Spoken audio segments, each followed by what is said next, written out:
I'm calling because I'm very concerned. We have some actual proof that a trucker may actually be transporting bird flu.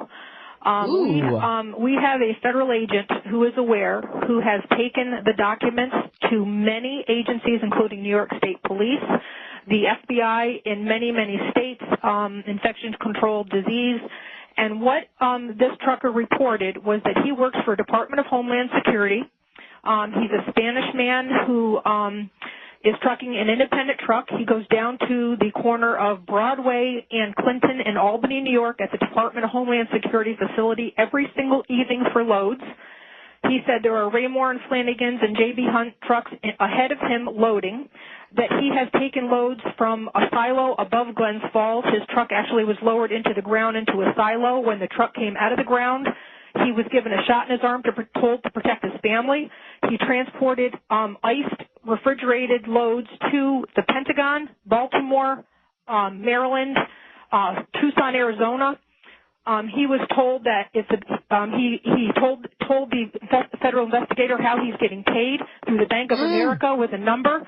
He walks up to a window. He presents his number. He is taken to a back room and paid in cash. He showed the federal agent $100,000 worth of receipts because he gets $5,000 per load, and he's done as many as 3 loads per day. Okay, now wait, let me just stop you right here because this is amazing information to say the least. Now, perhaps he is transporting vaccines, refrigerated vaccines. Is that a possibility? Anything that has to be iced either has to be an antigen or an antibody. That's all we know. But we know that they gave him a shot to transport it, that they told him it was to protect his family, that it is obviously something that has to be kept refrigerated. He did 1 load for a complete week to Tucson, Arizona and back, but the amount of money that they're paying him under the table through Bank of America, only loading at night. They call him and they ask him to come down to meetings at Department of Homeland Security at 3 o'clock in the morning. They'll ask him how he's doing and send him back home and say, fine, you're okay, go back home. He has other truckers. He knows of a trucker with a 53-foot bed unit that took a missile type. He was able to see his load, and that was taken out to Phoenix, Arizona. He was given $18,000 to truck that load 2 times. It was 80 tons, and he blew his brakes. The Department of Homeland Security took care of it. He also has been to 2 silos. He's been to many cities with his loads. He's continuously working for Department of Homeland Security, and they are relocating him since the federal agents and the state police were notified. We were notified that he is being relocated to Tucson, Arizona at a base 15 miles below Tucson. And okay, now, let me just ask you, Mary, how did you come upon this information? I can't say. Just what I'm saying already has probably put me in danger, but it is a testimony that many people are aware of, and they are doing nothing about it. And some of the high-ups in New York State Police were quoted as saying, "It's bigger than both of us. We're not touching it with a 10-foot pole." Oh, my goodness. Wow. And we were told that there were retired New York State troopers that are getting paid 2 and 3 times their salary, that are the tail cars. They're actually in vans in back of these Raymore and Flanagan trucks in these transports, and they are within a mile behind them. So if you ever go down the New York State Thruway and look at these double Raymore and Flanagan trucks that are going west towards Syracuse, which is the CIA front, what they are doing is they have those tail cars in the back, and from what I understand, those are retired state troopers that are escorting those loads. Okay, stay right there because we've got a 4-minute break coming at us. She's given us a lot of facts supporting this. Mary, what do you think all of this means? He actually gave testimony to the names of the people that are running the show. There's a retired 3-star African-American general that's in Albany that's there late at night when he does his pickups. There's another guy named Fatah who is Muslim. There are many white suits. All the truckers, not just him, he named 5 of them, are being paid through Bank of America with their independent numbers. He has a uniform that he wears, which is a light blue shirt with buttons down the front, short sleeve. It says Eastern Connection with a red and orange sewn insignia on the shirt. He has to wear black pants and white sneakers, or they do not allow him to the facilities. He is not allowed to stop the truck once they start it to urinate. They have to either go in urinals or pee in the truck. They are at the end of their transports. They are given a white bag by Department of Homeland Security that they have to put all their belongings in. They are not allowed to chew gum in the cabs of the trucks on the transports. They are escorted when he's been to the Pentagon. There have been people with 45s around their waist in plain clothes that have met the trucks, and also on the slips that he gets paid. His slips say 30 Carner Road, Albany, New York, to 11 Wards Lane, Menands, New York. And he stated that he has been to neither of those locations, but every single one of his trucking slips for which he gets paid says those addresses. Okay, say that again. 30 Carner Road, Albany, New York. How do you spell that?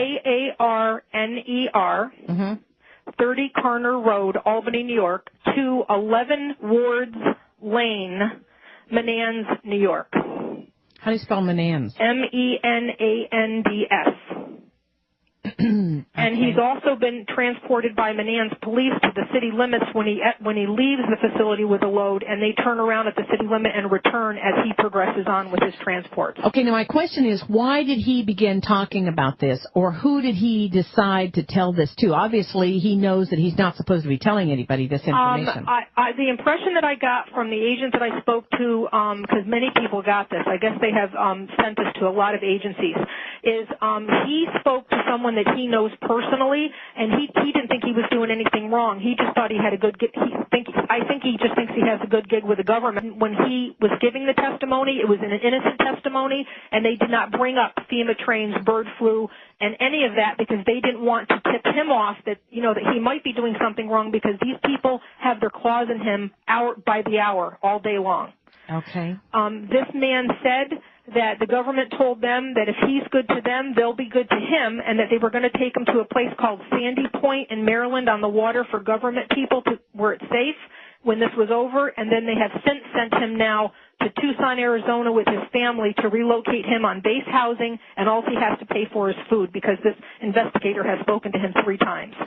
What I'd like for you to do is call me at the Power Hour, 877-817-9829. If you have any additional information on this or anything that we can do about this, give me a call and stay abreast with me because this sounds pretty discouraging, if you ask me. It's not just that. He's had lead cars that like they'll tell him where he's got to go, and he'll be going from point A to point B, and somebody will interrupt the trip and then divert him down a road. He went to Glens Falls, New York, went to a dead-end street by a Stewart's by the Civic Center in Glens Falls, New York. They opened a gate, and he drove 6 miles on a gravel driveway to an underground silo. When the truck came out of the silo after he waited with the other truckers for 3 hours while they loaded in secret, the people who appeared with the truck when the truck was coming out of the ground had Tyvek suits, the mask, the gloves, and all the works on. He's also transported at the 109th Air Guard at Stratton Air Force Base. He did do 90 boxes of clear plastic white fluid.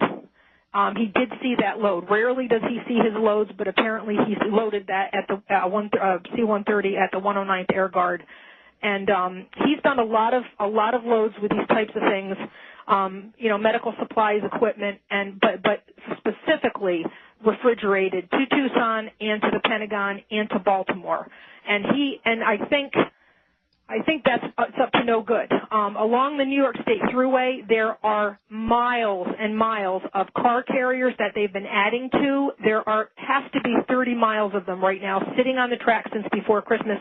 That Thruway, there are miles and miles of car carriers that they've been adding to. There has to be 30 miles of them right now sitting on the track since before Christmas.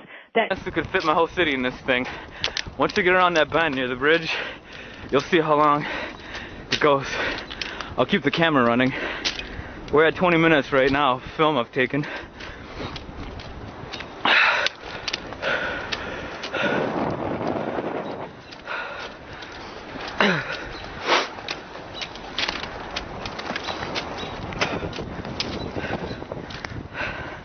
Alright, I'll start jogging.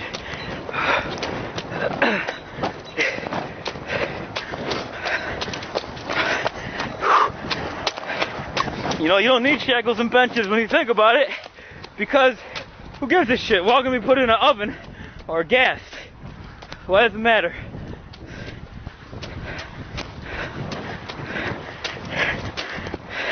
Maybe that's what they're planning. I don't even care.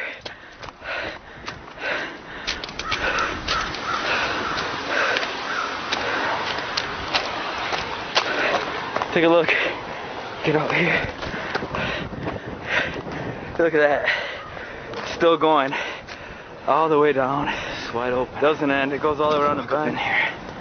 Take a good look. Alright. No, I was gonna get lucky today. Well, I'm inside one of these damn things. As you can see, train is massive. Take a good look, man. This might be your new home pretty soon.